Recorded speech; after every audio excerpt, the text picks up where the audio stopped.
Hello and welcome to my channel, or welcome back. For today's video, we will be reviewing my favorite and most used art supplies. There's a few that aren't like hardcore used just yet, but I'm really enjoying them and really starting to build up their use, so that's kind of why I included them in this list. I totally am not doing this because I am having art block and haven't really drawn anything new. It's not evident on my Blue Sky where I'm totally reposting my old art. Yes, I got a Blue Sky account. I mostly just did it because I never got Twitter, so I never jumped on that bandwagon. I kept hearing it was kind of toxic for artists, so I stayed away from it, and yeah, I thought, why not? It's been 100 years, so I'm just gonna try something new. Also, that whole reposting thing is, I've been told people kind of doing it just for the algorithm, and I thought it was kind of, you know, why not? I'll give it a shot. Some of my old artworks that were just sitting barely looked at on Instagram. So hey, I mean, if nobody even saw it on Instagram, how do you know there was a repost other than me just mentioning it now, right? Anyway, back to the video at large. I really wanted to just kind of go over all the art supplies I'm really enjoying this year, and maybe I'll do this a reoccurring once a year thing. I think it's really fun and pretty productive for yourself to really just go over all the art supplies you've actually really enjoyed and used, and also give you an opportunity to then pay attention to the supplies you're not using and see if maybe you just don't want to buy more of those and maybe even give them away or get rid of them if they're dried out or something, which are several cases that I have for a bunch of art supplies. Enough of my rambling, and without further ado, let's get into it. So let's get on with the list. Obviously, the first thing I'm going to say is my watercolors, as I tend to use them the most, and they're my number one go-to when it comes to coloring. They don't bleed through a page for the most part. Sketchbooks, well, ever actually, I say for the most part, but it's they don't bleed through the page or anything like that. And I just am most comfortable with using them as I can blend them, and yeah, despite not even being an expert with them, it's still my favorite kind of art supply, as I can mix colors as I see fit, also because I do have a very substantial, or in my mind, substantial enough that I can pretty much mix quite a large selection of colors with the ones available. And of course, I believe it is that one. Moonglow is, let's see if the camera decides to focus on it. There we go. Moonglow is definitely one of my favorite and most used colors, especially around Halloween time, just because it's just got that kind of very, I don't know, ethereal, crazy, cool mixing kind of thing. I love it. I also love to use it for shadows, and also when I'm doing kind of like a dark sky, nighttime sort of galaxy, whatever, stuff like that. I also love it. So yeah, purple seemed to be kind of my go-to anyway for certain things. I think I used a couple of years ago a little bit more of the purple yellow themes, but for my OC I've done it a couple times this year as well. So yeah, definitely a thing that's still the most used. So I feel like this would probably make my list every year, but since this is the first time I'm making this video, I'll happen to include that. Next is my Polychromos pencil crowns. Now, as you can see, I don't have a large set because I was kind of debating which pencil crayons to buy, and this was like already about 4 years ago running. And I started off with some really shitty Staedtler ones. It's not like all of them are usually crap, but this particular set from Staples was just bad. I think I tossed them because there was like zero pigment. I was just like, Crayola would have been better if I got Crayola, but whatever. And then I went with the tried and true Prismacolor, which I have a 24 set of because I think it's fairly cheap to get a 24 set. I'm not even gonna let that because I'm just too lazy, and I just did my nails, so because they were atrocious right before I started filming, so yeah. But the problem is some of these are super short, and I haven't even gotten that much of an opportunity to use some of these colors. I am pretty sure this one I've maybe used I don't know how many times, but the amount of times I've had to sharpen it and it kept breaking, it was too frustrating. Like, I actually hated it. And I saw this technique that people were using as pencil crayons for line art. And because these are harder lead, I thought that maybe it would be a better idea to try and get those. Don't get me wrong, Prismacolors are still really wonderful to use. It's just the breakage constantly makes me not want to buy them anymore, though. So if you're having better luck and yours aren't breaking, that's great. It's one of those things where it's just too frustrating for somebody like me who doesn't even use pencil crayons that much, and I just still want to get usage out of them. Other than every time I pick it up, somehow I have to sharpen it and it breaks. I think I originally bought a black one, but the black one and the original Crimson Lake is in a different pencil case buried somewhere else. I was too lazy to pull it out. So I did restock my Crimson Lake, and I do have another black one that comes with the 12 set. And I wanted to keep limited because I did see this one artist YouTuber who basically said you could just use primary pencil crayons and you can kind of mix. And I thought that was a very neat thing, and I didn't want to go overboard either because, again, I'm not a pencil crayon colorist kind of thing. I don't create just works with pencil crayon. I think that would hurt my hands way too much. I just can't. The burnishing and everything looks super cool, even with like softer lead ones. Yeah, I don't even think you'd want to do burnishing with these. But yeah, it's just, I would prefer just to have a few color selections for mixed media and stuff like that. So I do enjoy using them a lot, more and more for mixed media, and I have used them. And like, I know not a whole lot, you can see there aren't like heavily sharpened, but I feel like I use them this year way more because I think I might have bought this last year as I started increasing use of pencil crayons. So yeah, it's definitely a slow increase go-to. And moving on to other, basically sticking with the pencil crayon.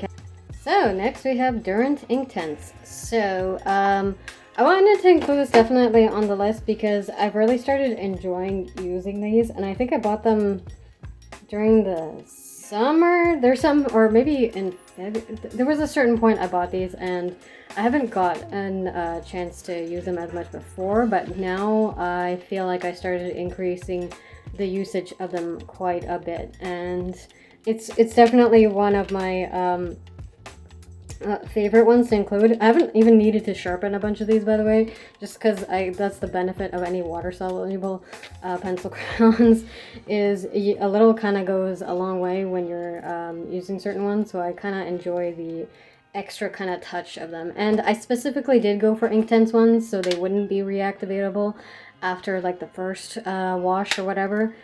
That's what kind of really intrigued me, and I wanted to try out, and I really like these. And I'm liking that so far. Even the amount of usage they have gotten this year is not taken. They haven't gotten like totally wasted, just because for some reason it was a pain in the ass to find these in store. It's like, I don't know if they're just creating like, I don't think they're discontinuing this by any means, but for some reason in Canada, I don't know why, it's just all the other Durant ones are around, but the Inktense ones specifically were just like, I don't know, maybe they're, you know, repackaging, doing new tins or something, so people need to order new ones. Who knows? But there were several art stores that had them before. Even Staples had them before, and this I found at a art store, and it was like the last set, and just this a 12 set too. So yeah, really enjoyable. I'm kind of leaving on. So, moving on and continue, I guess, now to the ink theme, is my favorite acrylic ink to use, which is, come on camera, come on, Liquitex acrylic ink. Now, this also, I love muted gray. I kind of keep calling this Shadow Violet by mistake, probably in every single of my videos, because it's very purple. And I'm pretty sure is it watercolor that is Shadow Violet? There's some product out there that is called Shadow Violet, and it really reminds me of the color, and I feel like this was like misnamed, like missed opportunity. I don't know if Shadow Violet is like trademark name or something, which would be kind of weird because like those are two kind of generic words, but whatever. It is what it is. It's a very beautiful muted, very, very muted gray-ish grayish purple color kind of thing. It's fantastic and makes for great, like, if you don't want like intense black outlines, because I do use the Liquitex black ink so much that in fact I had recently refilled this bottle and it's already running out. No, recently, probably 6 months ago. So I did buy like a big chunker to refill. Now the reason why you'd want to refill these in particular is because it has an eyedropper tool. And so if you don't want to keep this open and dip into it, because you don't maybe want to contaminate it in any way, then you can easily just, you know, I'm gonna do this very carefully because one time when I tried to do this on camera, I spilled magenta ink all over my carpet and all over my drawer. So the eyedropper, yeah, neat. I always love this feature to have in an ink bottle. I hate that seemingly majority just don't seem to have that. The next ink also is super black. Now, this is India ink. I forget if this one, no, this one I don't think you can put India ink in fountain pens as far as I know. But I do use this especially for my dipping pens, just because acrylic ink can, I think it clogs the dipping pens even quite a bit. And for my dipping pens,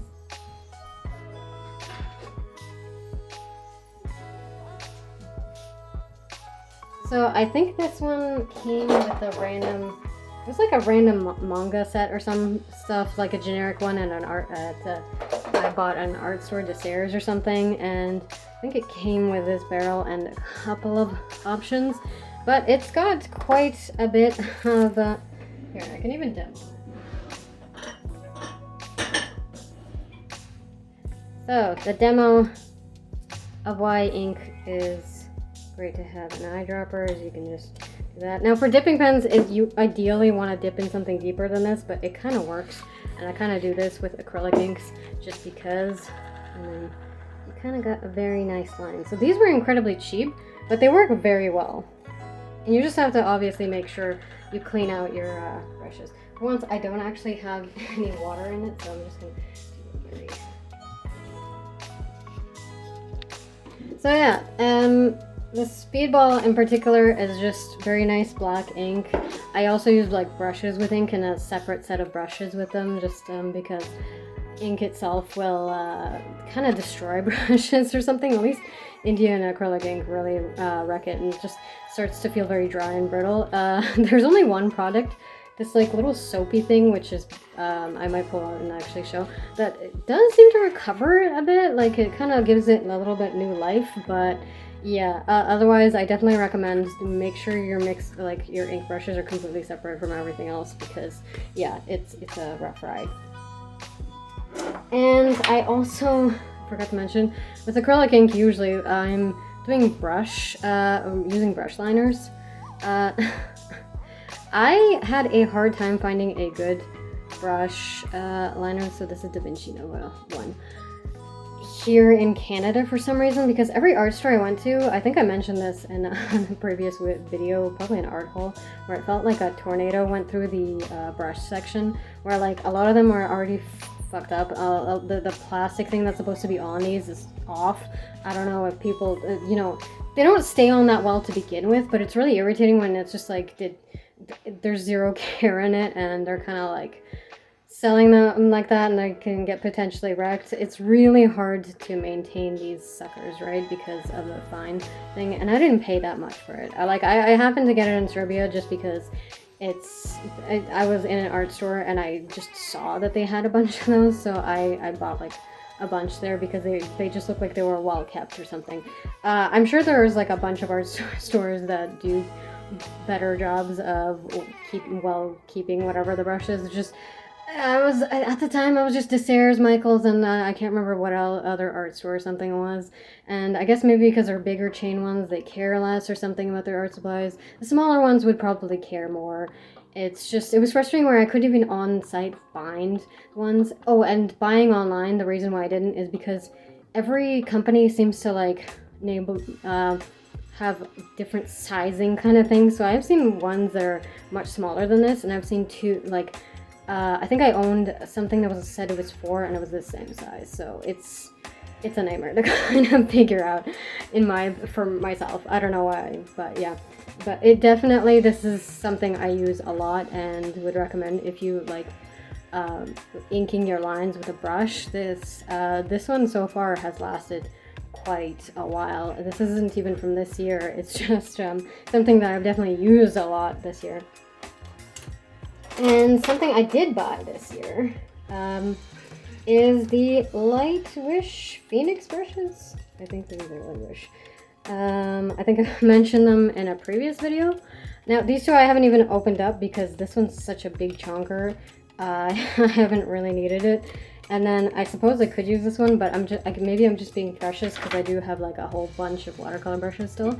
But I kind of wanted to try these kind of style, like chrome or something. I don't know. I'm horrible with remembering specifics on it. I'll definitely leave the link below because these were a good price. And these feel so nice to use. I just really enjoy that they hold their tip so much more. Because a lot of the ones that I buy, even like pretty good brands or something of brushes, like I don't think I spent over 10 bucks honestly on brushes, or over 12 bucks per brush, for example. Or however much, for example, it always depends on the size, right? So even if it's like a mid tier or like whatever, it'll still be more expensive depending on size. But yeah, that's the funny thing where it just doesn't look like it'll hold its tip, and it doesn't. And I'm very frustrated when I see other artists use, you know, like a brush this size and they can still like get like a really nice detail or a tip. And so, because I find it so finicky when you have to switch to too many different size brushes, right? Mid painting.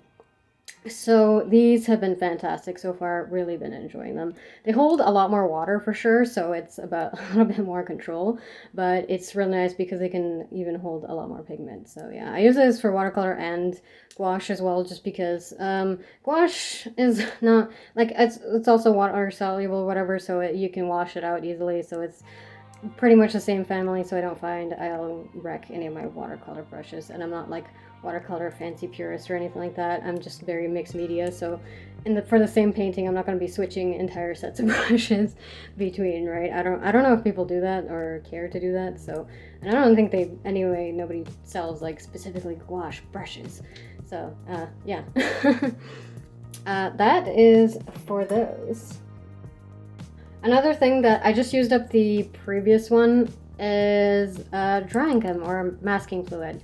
Throughout my entire life, everybody always verbally calls this masking fluid, but whenever you're looking on the label, it's always called like drying gum or some other words that I don't even remember. I'm pretty sure there was like another term on a bottle.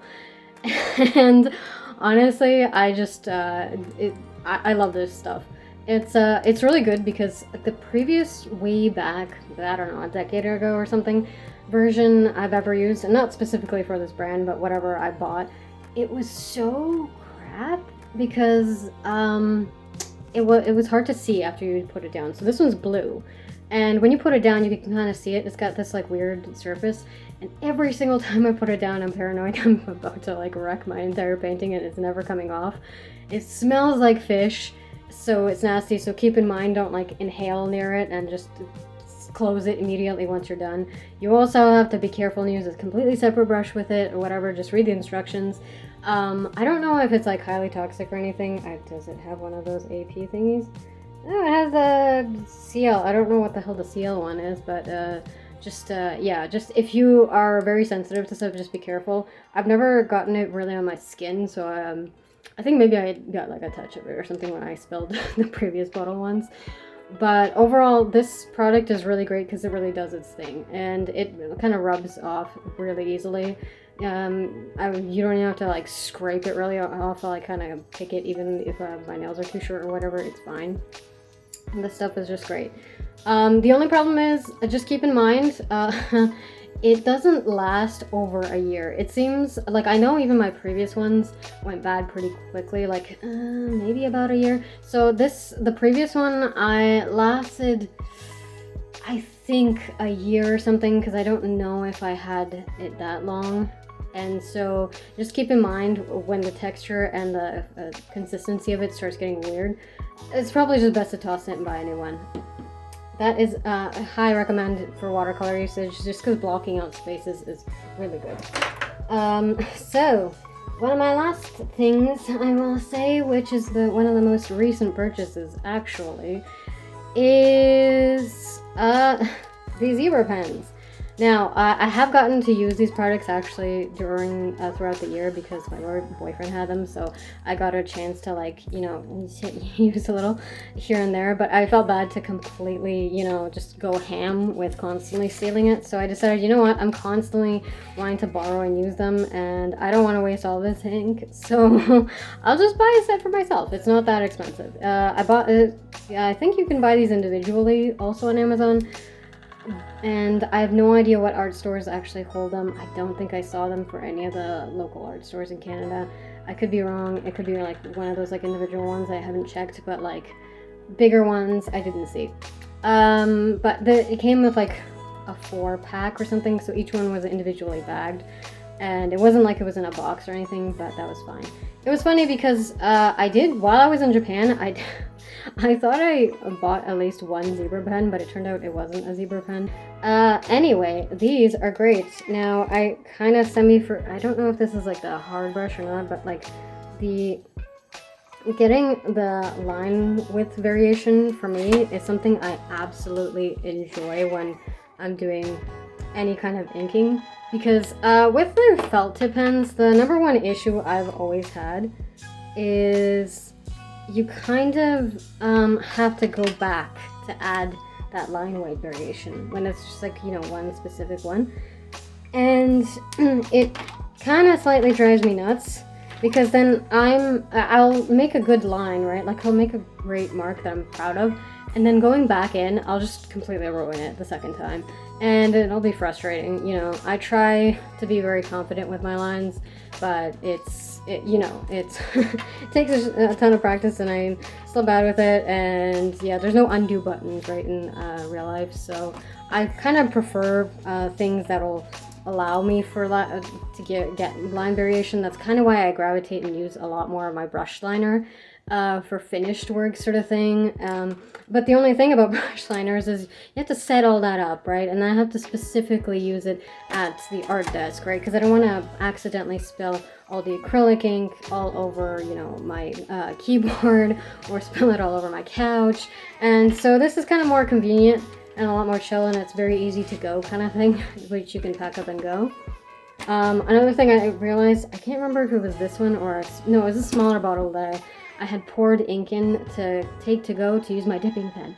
And then I get there and I realized that this dipping pen rim would not fit through the tiny little thing of the bottle.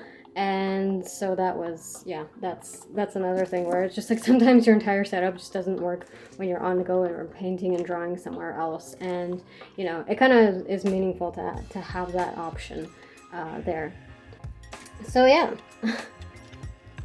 So another art supply that I use a lot of is water brushes. Now this one, I can't even remember if this is like, I don't know if it's like Artex or Ohuhu or whatever. It's like one of those, basically I got this cheap set off of Amazon, and I did have like a shorter one that was also possibly one of those brands. I really have to look into it because this is definitely the cheaper end, because I know Derwent also sells a water brush which might be better or something. I think I heard it's maybe tougher to squeeze or something. Now obviously these aren't like top quality, so one of the barrels already is scuffed where it's like leaking everywhere kind of thing, and I can't even remember which one it is. It came in a set of 4. Currently this one's separated from its barrel, but yeah, and they kind of like hold their shape enough. It's all right. I think this one, I can't remember which one, but also another one is getting super leaky, so that one must have been retired or something. Maybe it's a set of 5 actually, because I remember retiring 2, so there's 3 here, so 5. 3 plus 2 is 5, yay, math!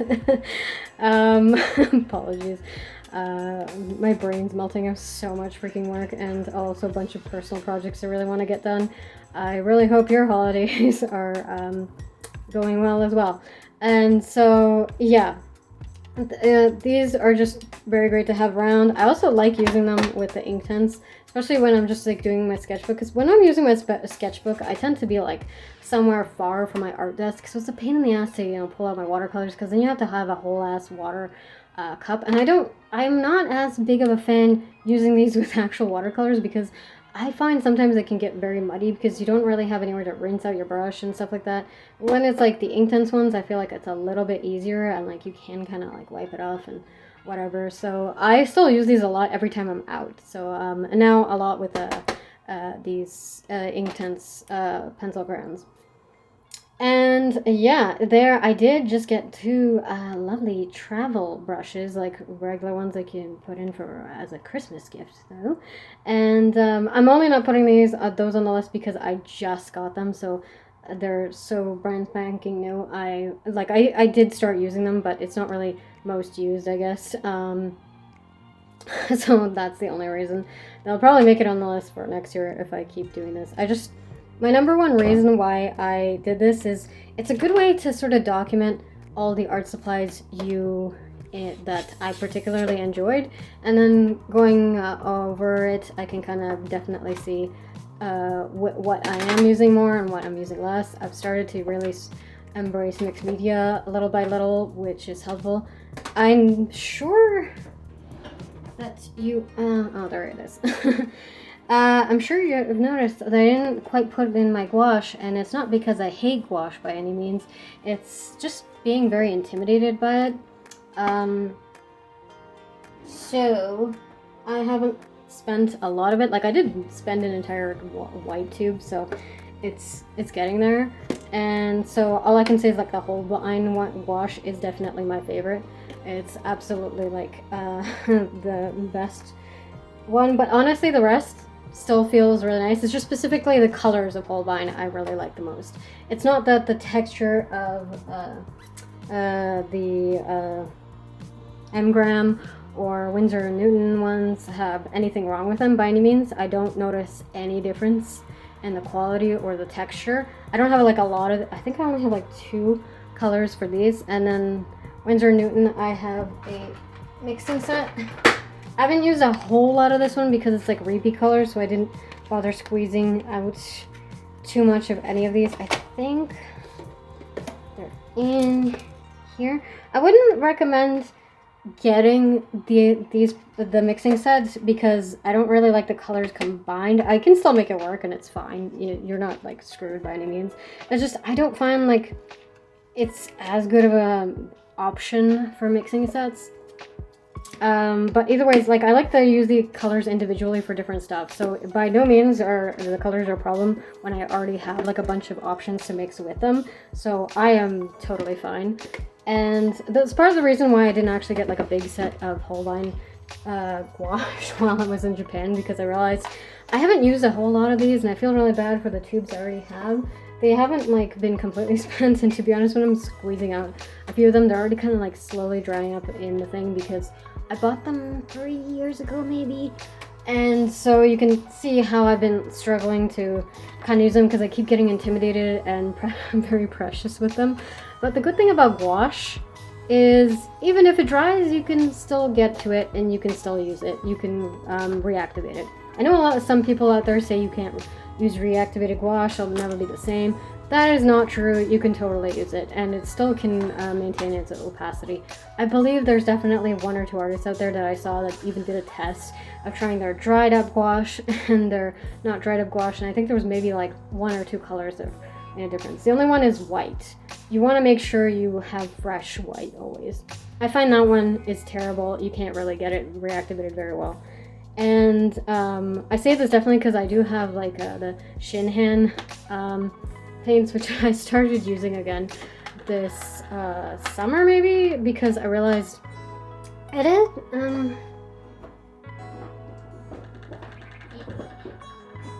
so the poster color ones, I'm pretty sure this is just gouache. I don't know why they but they just call them poster colors.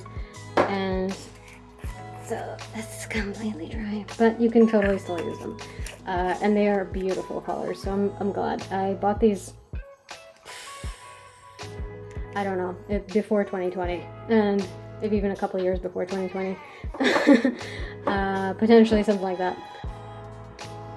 So I really wanted to do this just as a way to document all the stuff I've really enjoyed using this year, and just thinking about all of my art supplies. I think it's really important to actually go over all the art supplies you have and just stick with them, sort of thing, and use them. I've been kind of bad and obviously bought a lot. I haven't included a ton of my Japan haul stuff that I've gotten in here, just because I haven't gotten a chance to use them more. It's by no means that I don't like them, because the thing is, in this set, and a couple of paintings actually. Yeah, these are my Japan colors. This is also one of them, and this is also one of them.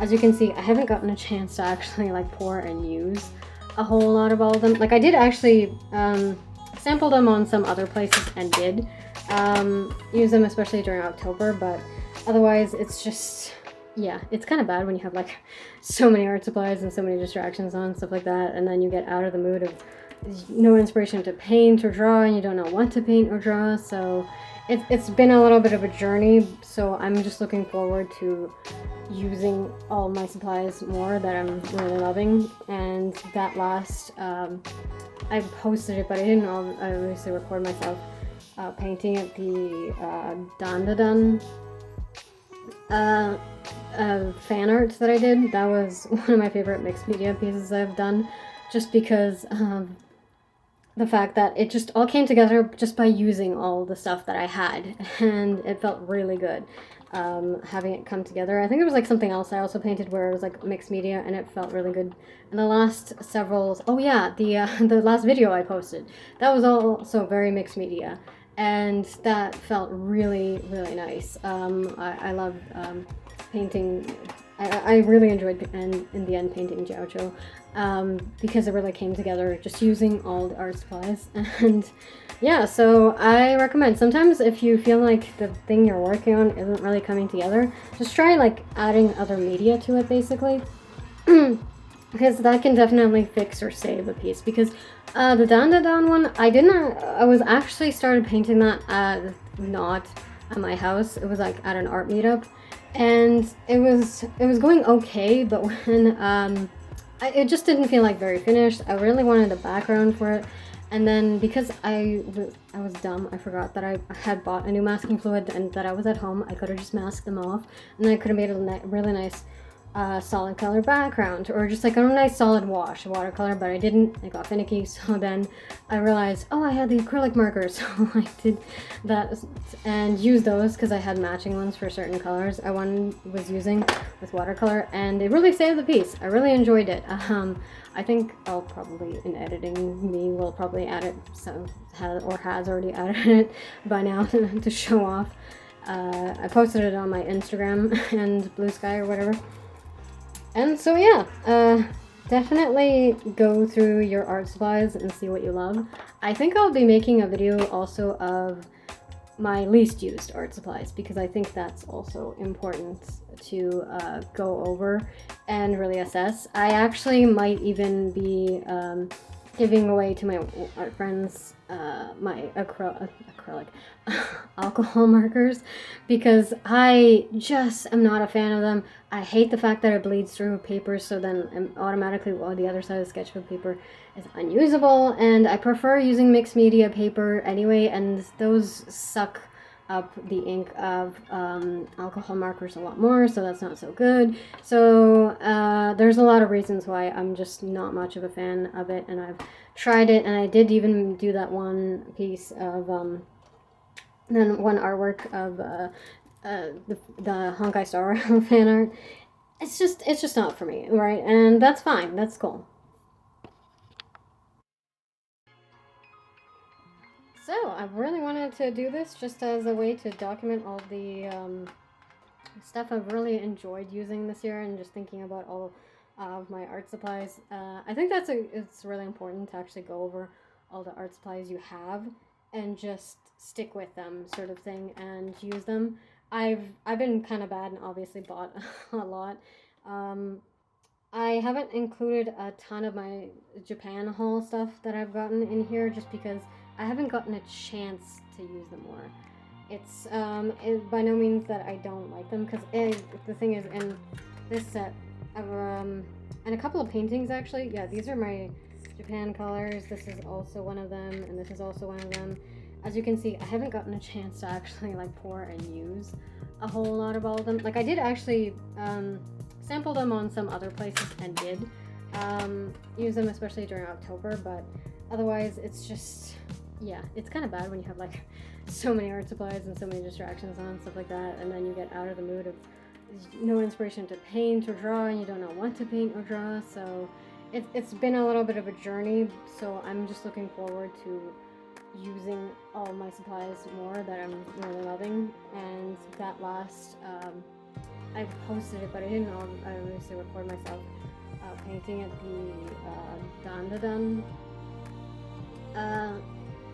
fan art that I did. That was one of my favorite mixed media pieces I've done, just because the fact that it just all came together just by using all the stuff that I had, and it felt really good having it come together. I think it was like something else I also painted where it was like mixed media, and it felt really good. And the last several, oh yeah, the last video I posted, that was also very mixed media, and that felt really, really nice. I love painting. I really enjoyed in the end painting Jiaoqiu, because it really came together just using all the art supplies. And yeah, so I recommend, sometimes if you feel like the thing you're working on isn't really coming together, just try like adding other media to it, basically. Because that can definitely fix or save a piece. Because the Dandadan one, I was actually started painting that not at my house. It was like at an art meetup, and it was going okay, but when it just didn't feel like very finished. I really wanted a background for it, and then because I was dumb, I forgot that I had bought a new masking fluid and that I was at home. I could have just masked them off, and I could have made a really nice solid color background, or just like a nice solid wash watercolor, but I didn't. I got finicky, so then I realized, oh, I had the acrylic markers, so I did that and used those because I had matching ones for certain colors I was using with watercolor, and it really saved the piece. I really enjoyed it.